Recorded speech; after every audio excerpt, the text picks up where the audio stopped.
Hey guys, and welcome back to Speak Freely. Here we celebrate the freedom of speech, and today we are returning to Thomas Sowell, and we're reacting to this video, The Hidden Truth About the End of Slavery. Oh, so happy.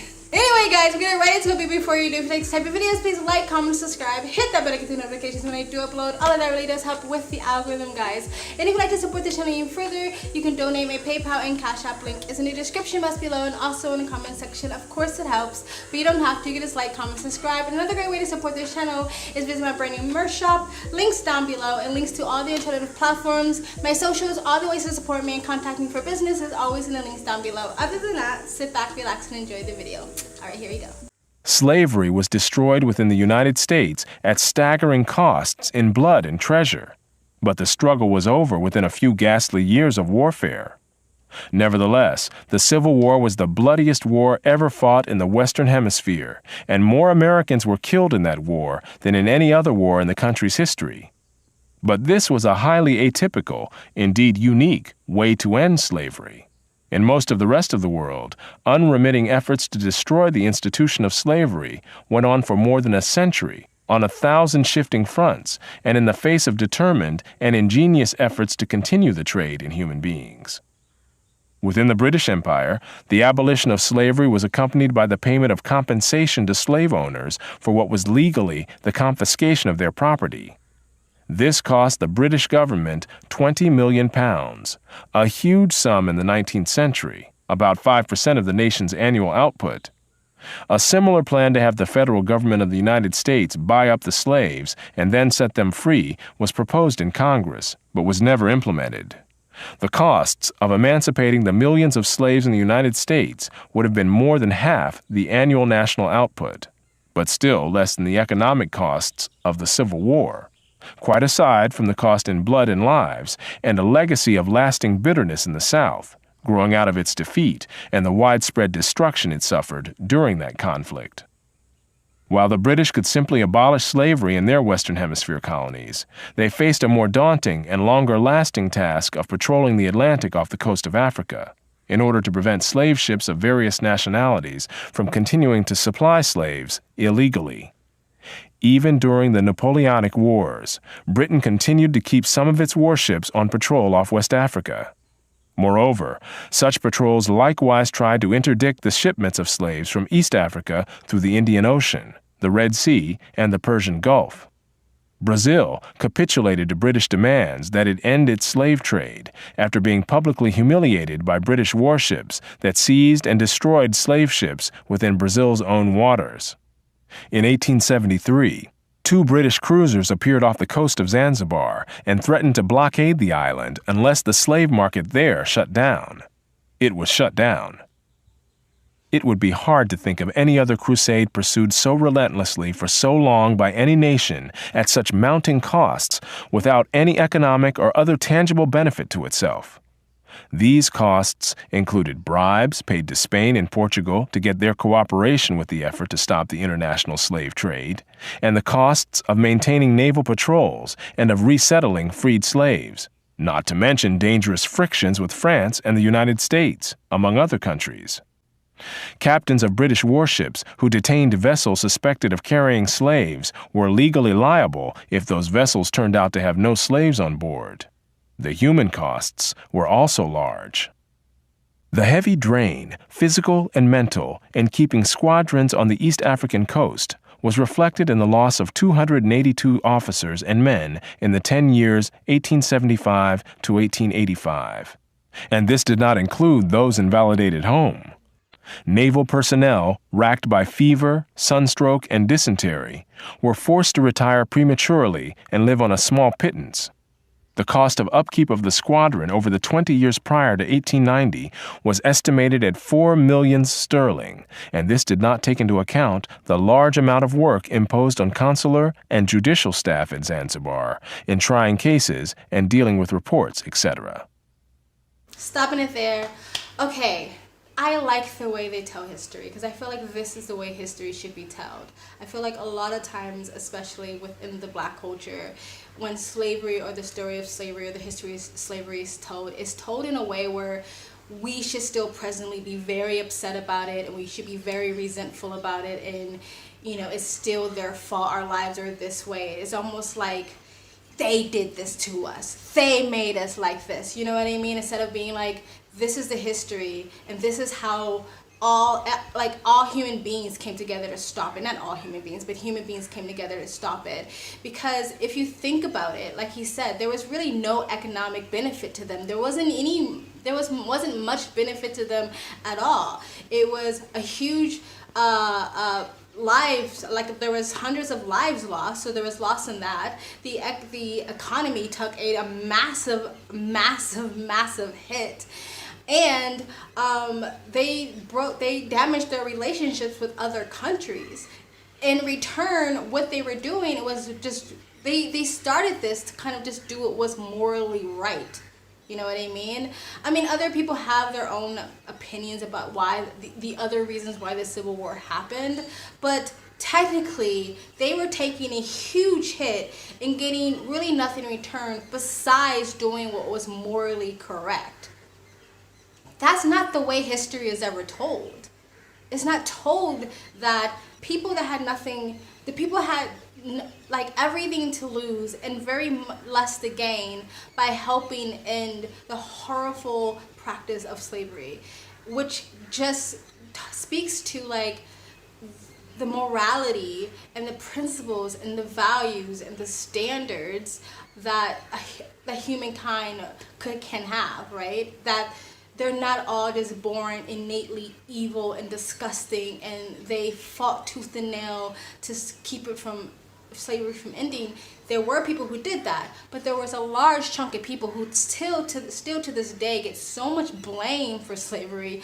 They were the ones who fought the hardest to end it. The British, the Americans, they fought the hardest to end it, but they still get blamed as being like evil devils till this day. They get the most blame and the most shame when it comes to the slave trade, but they are the ones who fought the hardest to end it. And all the other countries, like they mentioned, I forgot the Arab countries, or Spain, Brazil, like the couple of other countries that they mentioned, fought tooth and nail to keep slavery from going, but they still never get any backlash for that. And to this day, there's still slavery in some parts of those countries that still are going on today, but still no one ever speaks about it. So I like the way he's telling the history of slavery.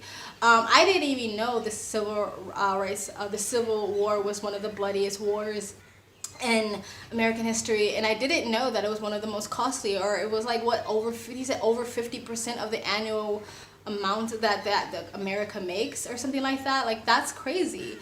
And so I like the way they're telling it, because again, America and Britain always get the biggest backlash when it comes to this, but they fought the hardest to end it. And not only did they fight the hardest to end it in Britain and America, but they fought hard to end it in other countries.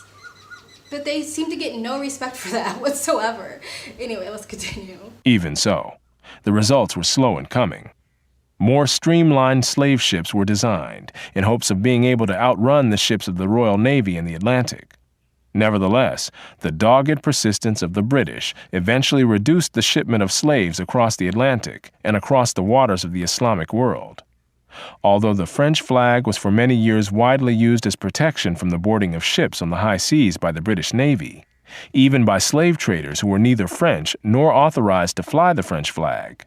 Eventually, France itself turned against slavery, outlawed the institution, and sent some of its own warships to patrol the Atlantic off the coast of Africa to intercept and deter the shipment of slaves to the Western Hemisphere.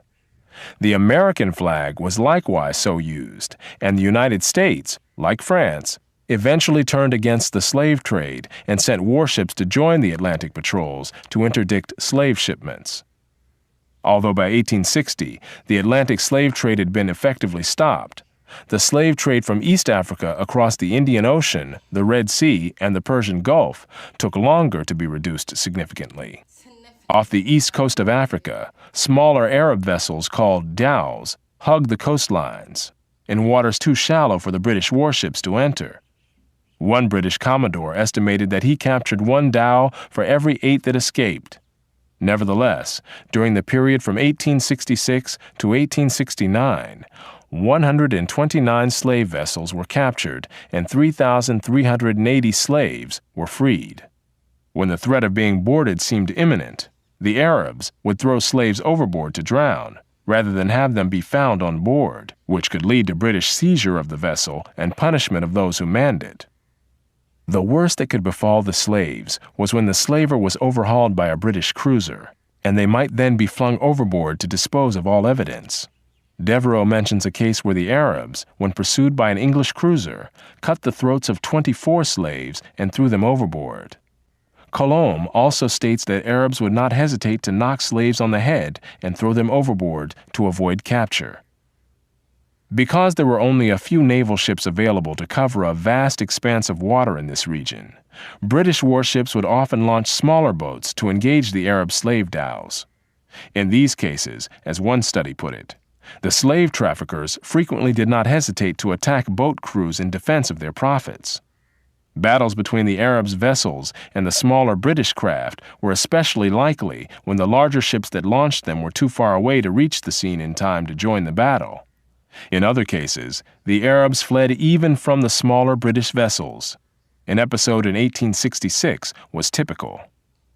On 26 April 1866, the Penguin set out after a dhow and fired several shots in an effort to make the crew come to. When the dhow failed to lower its sail, Gartorth felt certain that she was a slaver and ceased firing for the sake of the slaves on board. However, he managed to close with the dhow, which then made for the rocks through a heavy surf. By the time the ship's boats could be lowered to follow, the Arab crew had fled, but the pounding surf made any attempt by the slavers to salvage the human cargo too dangerous. To their horror, the boat crew found that they too could not reach the dhow, which was rapidly filling with water, drowning the slaves. The boat officer decided that he could not risk coming in close to the dhow, but several of the crewmen of the cutter recklessly dived in and swam through the surf to the dhow. In a remarkable display of courage, the sailors managed to bring 28 of the slaves back to the boat. But the dhow appeared to have had more than 200 slaves on board, and most died in the pounding waves. That's crazy. I think drowning is like the worst way to die. And it's sad, like as much as a human being or humankind can be heroes and brave and risk their lives for another human being, they can also be super fucking disgusting. And for them, slaves were nothing but property. It didn't matter. I'm not risking my life for property or something that they feel probably is less than human. So they have no problem slitting their neck and knocking them out and throwing them overboard. But drowning, honestly, for me, is like, that's like my fear. Like drowning and getting burnt alive is like my worst fear, or being tortured slowly to death. Anyway, I digress. And till this day, people still behave that way with other people, like when it comes to human traffickers and sex traffickers and stuff like that. But also, what also shows from the other spectrum of the most disgusting type of human being is the most bravest type of human being, where first this ship that was trying to stop the slave ship ceased fire for the benefit of the lives of the slaves, and then when it seemed like it was impossible and too risky to try to save any slaves, there were people who jumped off the boat, swam in the rough waters, risking their own lives to save a life of a slave. That is the part of history that's not told. Because again, we all have to only demonize anybody who ever existed or was alive back then and never tell the other side of the story. And I like getting both sides, and I think this is how history should be told. Not by these woke-ass teachers that's trying to rewrite history for their own ideological, stupid-ass narrative, but like actual history. Of course, I am taking the benefit of this person. I trust Thomas Sowell. He's proven to me multiple times to be a smart, honest, and genuine man. But of course, you probably should look this up yourself, including I, to make sure everything he's saying is true. But let's just say everything he's saying is true, and this is historical fact. This is how history should be told, in my opinion. But let's continue. In another episode, the Arabs' ruthlessness toward the slaves was further revealed. When the Daphne's cutter captured a dhow with 156 slaves on board, many were found to be in the final stages of starvation and dysentery. One woman was brought out of the dhow with a month-old infant in her arms. The baby's forehead was crushed, and when she was asked how the injury had happened, she explained to the ship's interpreter that as the boat came alongside, the baby began to cry. One of the dhowmen, fearing that the sailors would hear the cries, picked up a stone and crushed the child's head. This was not a unique act. British missionary and explorer David Livingstone related a similar incident on land. One woman, who was unable to carry both her load and young child, had the child taken from her and saw its brains dashed out on a stone. Dr. Livingstone also reported having nightmares for weeks after encountering Arab slave traders and their victims. Not only was this Christian missionary shocked by the brutality of the Arab slave traders, so was Muhammad Ali, the ruler of Egypt, who was a battle-hardened military commander. None of this means that the horrors of the transatlantic slave trade should be ignored, downplayed, or excused, nor have they been. A vast literature has detailed the vile conditions under which slaves from Africa lived and died during their voyages to the Western Hemisphere. But the much less publicized slave trade to the Islamic countries had even higher mortality rates en route, as well as involving larger numbers of people over the centuries, even though the Atlantic slave trade had higher peaks while it lasted. Stopping it there. Okay, I have like such an active imagination. Like when I hear things, it just sticks in my head, and once I get the image, it like never goes away. Like, so I need to be careful about what I look at and listen to. That is fucking disgusting. And if you don't know anything about, and it seems a little bit like I'm getting off topic, if you don't know anything about what happened in Burma, when they were doing like the ethnic cleansing of the Rohingya tribes, I listened to some of the testimonies of the women, mostly women, some men who were escaping torture and death, that a lot of similar things happened to them, that hearing women, especially these mothers, are so young in these cultures, like teenagers, but hearing women tell how their children was ripped out of their hands and literally their heads flung against trees until like just cracked open, or watching their babies being thrown on the ground and like literally burnt alive, and then after that being gang raped in front of like next to their dead child or something like that, and their husbands talking about like that they don't know how to fix their wives, their wife can't stop grieving or crying, and I don't know, like it's not in a bad way, but like the husband wants to help their wife, but he can't, he doesn't know what to do, and these are really young people, so that just reminded me of that, like how disgusting people can be. And the other thing was that I hear a lot of people talk about how like, oh well, slavery has never been acknowledged correctly, and you know, we won't give up the fight until slavery is acknowledged. Like, it has been acknowledged numerous of times. There has been vast amount of literature that is discussed in detail about the tragic, like unimaginable human, like just awfulness that happened to these slaves. There's been movies upon movies and television shows and plays and songs, and we have acknowledged it, but it's like, it's nothing wrong with learning about the history, but to stay stuck in the history and stay stuck in the past, and almost like people talk about like cultural appropriation, almost try to appropriate the slaves' pain as your own, and kind of use that as your own sort of like barrier, like not barrier, like cross the bear. It's like these people lost their lives for just horrible reasons, but also like if you don't take the life and the privilege that you have now and make the fucking best of it, then it's almost like they died for no reason, and these people risk their lives for no reason, right? If you try to pretend as if that you can, you like, we haven't moved on, or we haven't evolved, or we haven't progressed, because just the act of these people putting their lives at risk once again to save slaves, that is progression in itself. That is evolving as human beings, or as the human species race. Anyway, let's continue. By a variety of accounts, most of the slaves who were marched across the Sahara toward the Mediterranean died on the way. While these were mostly women and girls, the males faced a special danger: castration, to produce the eunuchs in demand as harem attendants in the Islamic world. Because castration was forbidden by Islamic law, the operation tended to be performed, usually crudely, in the hinterlands, before the slave caravans reached places within the effective control of the Ottoman Empire.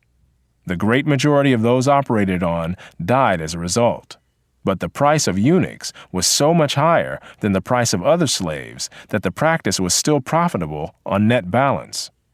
The British Governor-General of the Sudan, C.G. Gordon, estimated that between 1875 and 1879, from 80,000 to 100,000 slaves were exported through his region. General Gordon imposed the death penalty on those convicted of castrating slave men to market them as eunuchs. His attempt to stamp out slave trading in the Sudan cost him his own life as an opposing army, raised and led by Muhammad Mahad, defeated his troops at Khartoum in 1885 and killed Gordon, after which the slave trade flourished again. British control in the region was firmly re-established in 1898 by the crushing victory of troops led by Lord Kitchener at Omdurman, and including a young officer named Winston Churchill. On the issue of slavery, it was essentially Western civilization against the world. At the time, Western civilization had the power to prevail against all other civilizations. That is how and why slavery was destroyed as an institution in almost the whole world. But it did not happen all at once or even within a few decades. When the British finally stamped out slavery in Tanganyika in 1922, it was more than half a century after the Emancipation Proclamation in the United States, and vestiges of slavery still survived in parts of Africa into the 21st century. Wow, man, the Arabs were brutal. It's no surprise that I think slavery still kind of exists around those parts of the world today. Yeah, he basically said what I was saying earlier in the video, that if it wasn't for the West, slavery could very much, like globally, could still very much be going on today. If it wasn't for the West, I could still be a slave. But they never get the credit for it, ever. Actually, they've been labeled the worst of the worst, the most evil of all evils. And no one ever talks about the side of, like, they literally fought tooth and nail, not to only end it in the West, but to end it in other parts of the world. And I like how both sides of the coin is spoken about. They're not speaking about in a way where it's like, oh, you should just dismiss the tragedy of slavery because we ended it and we're the good guys. We should not acknowledge the horrific acts of slavery because, hey, we're the good guys. They're saying both sides. And I feel like that's how the history should be told, instead of with this sort of resentfulness and this bitterness of it. You know what I mean? Anyway, guys, tell me what you think of this video. This is part 1. I'll eventually do part 2 of my others, the truth about slavery that they don't teach you in schools. But, you know, I'll space it all out. Let me know what you guys think in the comment section below, what I said, what Thomas Sowell said in the comment section below. Did you know any of this? Would you already acknowledge, or did you learn something new today? Like, comment, subscribe, hit that bell to get the notifications when I do upload. All of that really does help with the algorithm, guys. And if you'd like to support this channel further, you can donate. My PayPal link in the description box below and also in the comment section. Of course it helps, but you don't have to. You can just like, comment, subscribe. I also have a second travel vlog channel. I travel as a lifestyle. I live abroad. If you'd like to know where I am in the world, you can go to the description box below and also in the comment section. Hit the link, go subscribe to my travel vlog channel, and or follow me on my travel Instagram. My stories is usually what's most up to date. And you guys have an amazing day. Bye.